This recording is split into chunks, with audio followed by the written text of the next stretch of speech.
Gen Z is the most politically divided generation according to recent polling. What's driving this trend, and how does this impact their relationships with peers? Here's what we know now.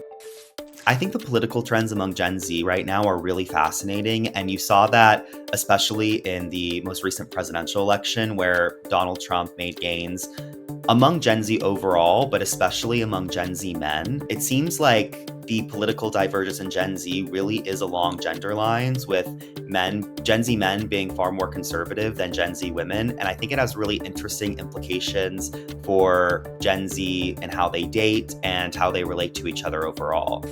Why are Gen Z men trending conservative?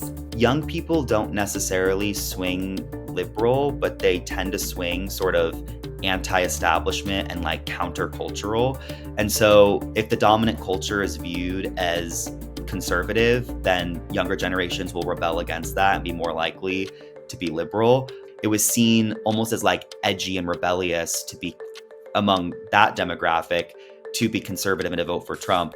Does social media magnify the political divide? So social media sort of incentivizes people to be more extreme, to be more brash. It incentivizes, I think, conflict because that's what gets more eyeballs and goes viral. So when you have Gen Z coming up on social media, it doesn't really surprise me that perhaps they're more likely to have stronger partisan divides than previous generations. Is this divide impacting their dating lives? I've spoken to some members of Gen Z about why this is, like if they feel like their generation is perhaps more divided than previous generations.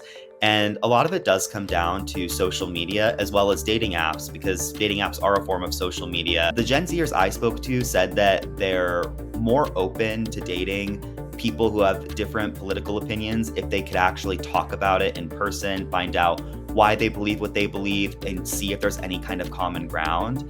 I think it's really on a dating app where people just don't really have the time, and it's just quicker and easier to just sort of assume, okay, if we're not aligned on this, we're probably not fit for a relationship and to move on.